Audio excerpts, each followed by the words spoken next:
কোরআনুল কারীম পারা নম্বর 11, সূরা ইউনূস আয়াত নম্বর 62, 63, 64, তিনটি আয়াত।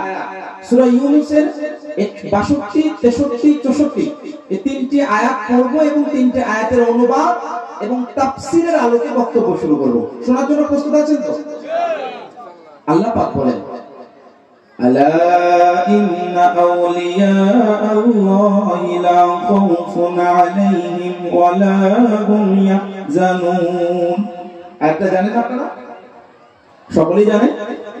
আয়াতের অনুবাদ আমি সংক্ষিপ্তভাবে বলি। আল্লাহ পাক বলেন, আলা, সাবধান, খবরদার, ইন্না আউলিয়া আল্লাহ, নিশ্চয় আল্লাহ ওলিগণের, লা খাউফুন আলাইহিম, কোনো ভয় নেই, ওয়া লা হুম ইয়াহজানুন, এবং কোনো চিন্তাও নেই। এবার আপনাদের প্রশ্ন আসবে, এ আল্লাহ, এ রাব্বুল আলামিন, আল্লাহর ওলি যারা হবে তাদের কোনো ভয় নেই, তাদের কোনো চিন্তা নেই, বাট হু ইজ ওলি? ওলিটা কে? আল্লাহর ওলি কারা? How to find this person? কিভাবে এই মহান ব্যক্তিত্বদেরকে আমরা চিনব বা পাবো? কিভাবে তাদের সন্ধান আমরা খুঁজব বা পাবো?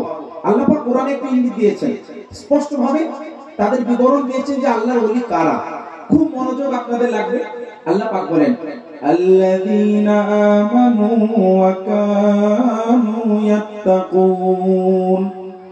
আল্লাহর ওলি কারা? আল্লাহ নিজেই তার উত্তর দিচ্ছেন। প্রশ্নটা আপনাদের মাইন্ডে আসার আগে আল্লাহ বলছেন, যাদের কথা আমি পূর্বের আয়াতে বললাম, যাদের কোনো ভয় নেই, যাদের চিন্তা নেই, তারা কারা? আল্লাযীনা আমানু, যারা ঈমান এনেছে, ওয়া কানু ইয়াত্তাকুন, এবং তাকওয়া পরহেজগারি অবলম্বন করেছে। প্রত্যেকটির ব্যাখ্যা আমি করব। এবার যারা ঈমানদার, যারা মুত্তাকি, যারা পরহেজগার, তারাই কি আল্লাহর ওলি? এটা কোরআন বলছে। আল্লাহ পরের আয়াত 63 নম্বর আয়াত থেকে 64 নম্বর আয়াত আল্লাহ পাক বলেন, লাহুমুল বুশরা ফিল হায়াতিদ দুনিয়া ওয়া ফিল আখিরাহ লা তাবদীলা লিকালিমাতিল্লাহ যালিকা হুয়াল ফাওজুল আযীম। আর তাদের জন্য সংবাদ দুনিয়াতে এবং আখিরাতে, লা তাবদীলা লিকালিমাতিল্লাহ, আর আল্লাহর কালাম, আল্লাহর যে ওয়াদা, এটা কোনোভাবে পরিবর্তিত হবে না। আর এটাই হচ্ছে সব থেকে বড় কামিয়াবি। এতদূর তরজমা শুনে নিলেন, ব্যাখ্যা শুনে নিলেন। এবার একটু তাফসীরের দিকে যাই। আল্লাহ পাক বলেন, যারা আল্লাহর ওলি তাদের কোনো ভয় নেই, তাদের কোনো চিন্তা নেই। যে তাফসীর, যে ব্যাখ্যা আপনারা অলরেডি জানেন, আমি ওটা রিপিট করার প্রয়োজন মনে করি না। আমি কিছুটা অন্য ধরনের তাফসীর বা ব্যাখ্যা করার চেষ্টা করছি। তাফসীরে ইবনে কাসির, যে তাফসীরের কিতাবের মধ্যে মুসনাদে বাজ্জারে একটা হাদিস আনা হয়েছে, যে হাদিসটির বর্ণনাকারী সাইয়্যিদুনা আব্দুল্লাহ ইবনে আব্বাস রাদিয়াল্লাহু আনহুমা, যিনাকে মুফাসসিরে আযমে কোরআন বলা হয়, কোরআনের সব থেকে বড় ব্যাখ্যাকারী সাহাবী। উনি আল্লাহর নবী সাল্লাল্লাহু আলাইহি ওয়াসাল্লাম একটা হাদিস পেশ করলেন আর কোরআনের তাফসীর করছেন। তাফসীরটা কি? আল্লাহ বলেন, লাহুমুল বুশরা ফিল হায়াতিদ দুনিয়া ওয়া ফিল আখিরাহ, তাদের জন্য দুনিয়াতে একটা সংবাদ আর আখিরাতে একটা সংবাদ। তো আল্লাহর নবীর দরবারে একজন সাহাবী আরজ করছেন, হাদিসটা কোথায়? মুসনাদে বাজ্জারের মধ্যে আছে। আল্লাহর নবীর দরবারে আরজ করলেন, ইয়া রাসূলুল্লাহ, قد عرفنا هم لهم البشرى في الآخرة هو الجنة।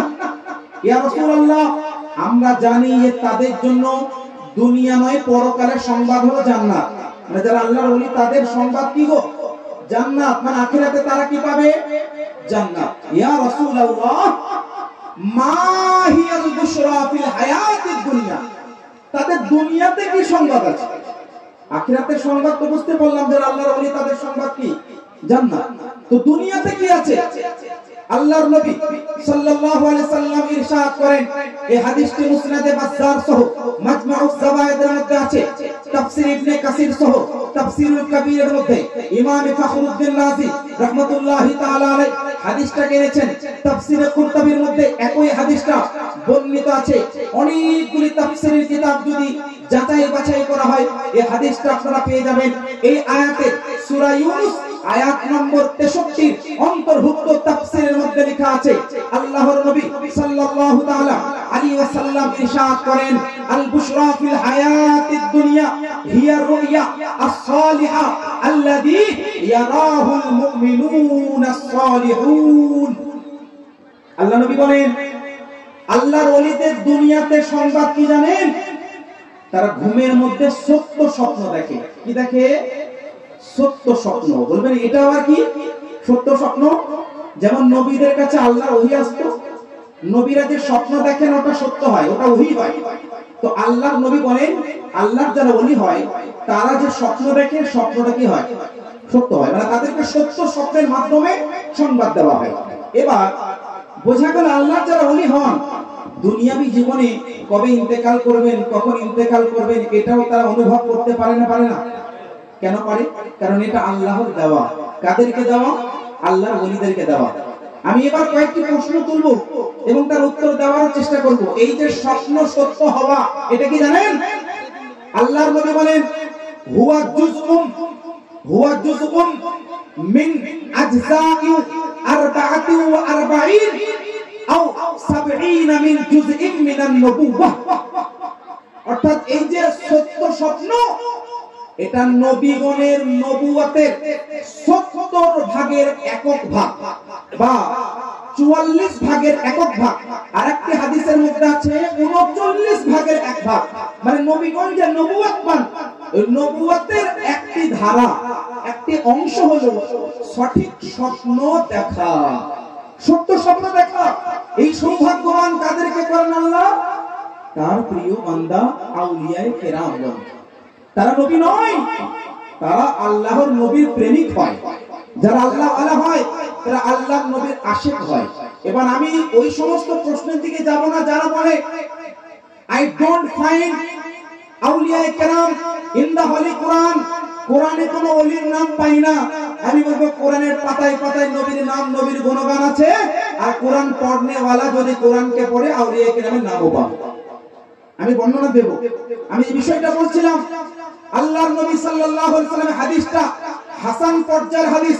এই হাদিসের সনদ বর্ণনাকারী যারা রয়েছেন তিনাদের মধ্যে সকলে বিশ্বস্ত গ্রহণযোগ্য।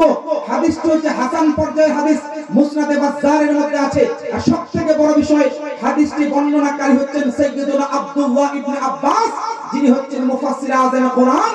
আর সবথেকে বড় বিষয়, আজকের যুগের আহলুল হাদিস, নিজেকে যারা আহলুল হাদিস বলে, আহলে হাদিসদের দাদা হুজুর, যারা ইমাম ইবনে কাসিরকে নিজের হুজুর ভাবে, আমরা তো কাউকে কারোর হুজুর বলি না।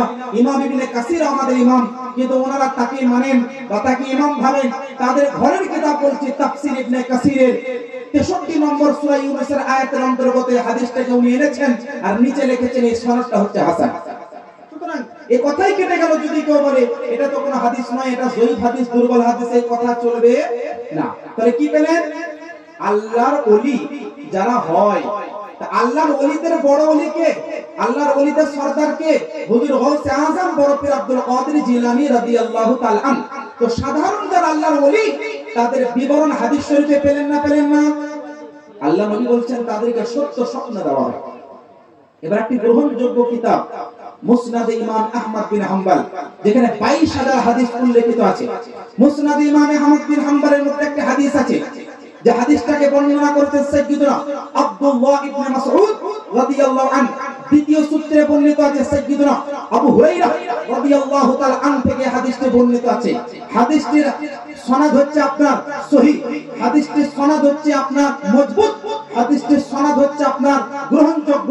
সুতরাং কেউ বলতে পারবে না যে আই ডোন্ট অ্যাকসেপ্ট দিস হাদিস, এই হাদিসটা নিতে পারবো না কারণ হাদিসটা হচ্ছে দুর্বল, এই কথা কেউ বলতে পারবে না। আমি বলবো you have to accept this হাদিস। তার কারণ হচ্ছে হাদিসের বর্ণনাকারী হচ্ছে বিশ্বস্ত। হাদিসটা কি শুনে? হযরত আবু হুরায়রা রাদিয়াল্লাহু আনহু বলেন, মহান নবী সাল্লাল্লাহু আলাইহি সাল্লাম ইরশাদ করেন, যাহাবাতিন নবুওয়াহ ওয়া বাকিয়াতিল মুবাশশিরাত। হাদিসটার অনুবাদ হচ্ছে, নবুয়তের ধারা আমার মাধ্যমে সমাপ্ত হয়েছে, আমার পরে কোনো নবী আসবে না। আনা খাতামুন নবিয়্যিন লা নবিয়্যা বা'দা, আমি হচ্ছে সর্বশেষ নবী, আমার পরে কোনো নবী আসবে না, নবুয়তের ধারা শেষ। যাহাবাতিন নবুওয়াহ, নবুয়তের ধারা সমাপ্ত। ওয়া বাকিয়াতিল মুবাশশিরাত, তবে সংবাদ প্রদানকারী, সুসংবাদ দাতা হিসেবে সত্য স্বপ্ন আউলিয়ায়ে কেরামের অন্তরের মাধ্যম দিয়ে কিয়ামতের সকাল পর্যন্ত বাকি থাকবে। বলতে পারেন মহান নবী সাল্লাল্লাহু আলাইহি সাল্লাম ভবিষ্যৎবাণী করে গেছেন, সতর্কীকরণ বাক্য দিয়ে গেছেন। আজকের যুগের আহলে হাদিস, আজকের যুগের যে সকল ব্যক্তিরা আউলিয়ায়ে কেরামের প্রেমিক নয়, আউলিয়ায়ে কেরামের সম্পর্কে কটূক্তি বাক্য লাভ করে, আমি তাদেরকে বলবো হাদিসটিকে মুহাব্বতের ভাষা, মুহাব্বতের চোখ দিয়ে, অন্তরীয় চোখ দিয়ে পড়ুন, তাহলে হাদিসটা পেয়ে যাবেন। আল্লাহর নবী বলেন, নবুয়তের ধারা সমাপ্ত, তবে আউলিয়ায়ে কেরামের বিলায়তের ধারা কিয়ামতের সকাল পর্যন্ত থাকবে। এই হাদিস থেকে বোঝা গেল যে আল্লাহর ওলিদের কথা হাদিস আছে না গো?